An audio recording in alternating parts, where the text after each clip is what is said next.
అని చెప్పు మామ. మామ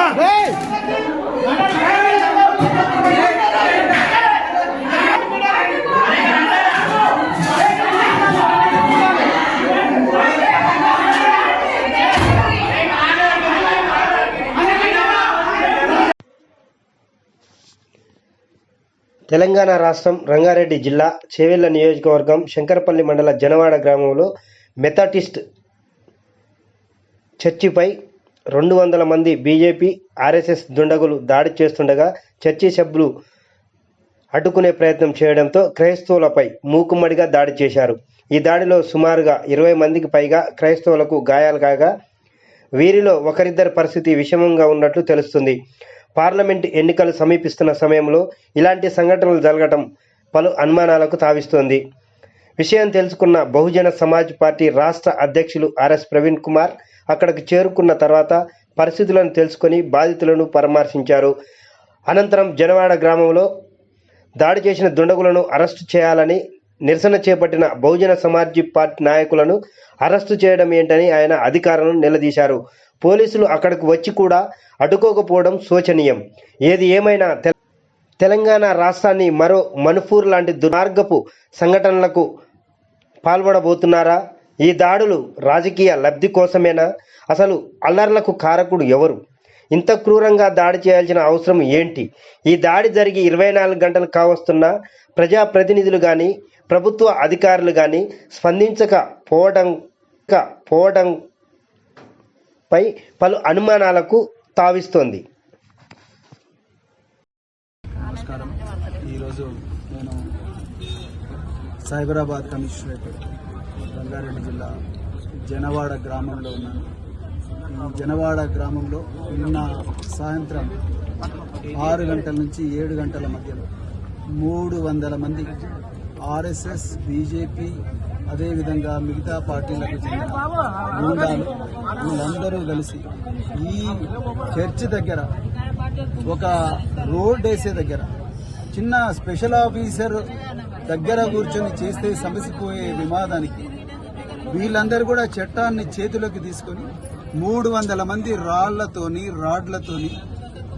చర్చి మీద దాడి చేసి ఆ చుట్టుపక్కల ఉండే ఈ దళిత కుటుంబాల మీద విపరీతంగా దాడి చేస్తే ఇక్కడ ఈ అమ్మాయి ఇప్పటికీ దాదాపుగా 18 మంది ఇంజూర్ అయినారు. అందులో 3 తీవ్రమైన గాయాలతో చావు బతుకుల మధ్యలో కొట్టాడుతున్నారు ఇక్కడ మన హాస్పిటల్లో. ఈ అమ్మాయి నర్సింగ్ హాస్పిటల్లో ఈ అమ్మాయి మొత్తం కూడా రాళ్లతో కొడితే ఈ విధంగా దాడి జరిగింది. ఈ బాబుకు ఇక్కడ మరి చేయిరిగింది. అదే చిన్న పిల్లలని కూడా చూడకుండా మరి దివ్యాంగులని చూడకుండా ఒక వ్యక్తి ఆయన పోలియో బాధితుడు ఆయనను చూడకుండా ఆయన తల మీద గట్టిగా రాడ్లతో కడితే 18 కుట్లు పడ్డాయి. ఇందులో విచిత్రమైన విషయం ఏంటంటే దాడి నిన్న సాయంత్రం 6 గంటల నుంచి 7 గంటల మధ్యలో జరుగుతుంది. ఒక 15-20 నిమిషాల తర్వాత 2 పోలీసు వాళ్ళు వస్తారు. దాని తర్వాత 2 పోలీసు వాళ్ళు వస్తారు. వాళ్ళ కళ్ళ ముందరనే వీళ్ళు దుర్మార్గంగా దాడి చేస్తే పోలీసు వాళ్ళు కూడా పారిపోయి కొత్త కడుతున్న చర్చలు దాక్కుంటారు. పోలీసు వాళ్ళ సమక్షంలో దాడి జరుగుతుంది. మరి ఎక్కడ పోయినా ప్రత్యేక బలగాలు, ఎక్కడ పోయినా స్పెషల్ బ్రాంచ్ బలగాలు, ఎక్కడ పోయినా వీళ్ళు మీ టాస్క్ ఫోర్సులు. ఇంకో గమ్మత్తైన విషయం ఏంటంటే దాడి జరిగి దాదాపుగా 16 గంటలు అవుతున్నది. ఈ 16 గంటల్లో ఒక్క నిందితుడు కూడా దొరకలేదండి పోలీసు వాళ్ళకు. 300 మంది దాడి చేస్తే ఒక్క నిందితుడు కూడా దొరకలేదు. ఇలా మమ్మల్ని అరెస్ట్ చేయాలని చూస్తున్నారు పోలీసు వాళ్ళు. ఇప్పటి వరకు మమ్మల్ని గొంతుకపై పోలీసు వెహికల్ వాడేసిండ్రు. చాలా మంది కూడా పోలీసు వెహికల్ వాడేసిండ్రు.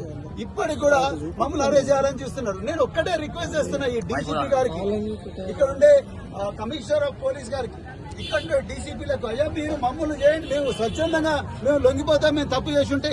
కానీ ఎవరైతే దుర్మార్గులు చట్టాన్ని చేతిలోకి తీసుకున్నారో, రాజ్యాంగానికి తూట్లు పొడుస్తున్నారో వీళ్ళు నిస్సహాయులను అనుకొని వీళ్ళందరి మీద రాళ్లతోని దాడి చేసి ఇంత చిన్నారి పిల్లల మీద విచక్షణారహితంగా కుల వివక్షతోని వీళ్ళు మాదిగలు మాలలు ఇంకా వీళ్ళు ఏం చేసినా నడవదు అని చెప్పి ఎవరైతే మరి దాడి చేసిండ్రో వాళ్ళను కనీసం ఒక్కరిని కూడా మీరు అరెస్ట్ చేయలేదు. అలా మీరు వాళ్ళని అరెస్ట్ చేయాలి, లేకపోతే మాత్రం రాష్ట్ర వ్యాప్తంగా పోరాటం చేస్తామని చెప్పి ఈ సందర్భంగా చెప్తున్నా. మరి రేవంత్ రెడ్డి ఏమన్నావు ఆ రోజు నువ్వు? 6 గ్యారంటీలు నేను కళ్ళల్లో పెట్టి చేసుకుంటా, నేను పొట్టలో పెట్టి చూసుకుంటా అని చెప్పి తెలంగాణ అని చెప్తే వీళ్ళందరినీ నమ్మి గద్దెనెక్కించారు. మరి ఎక్కడ పోయిన గ్యారంటీ?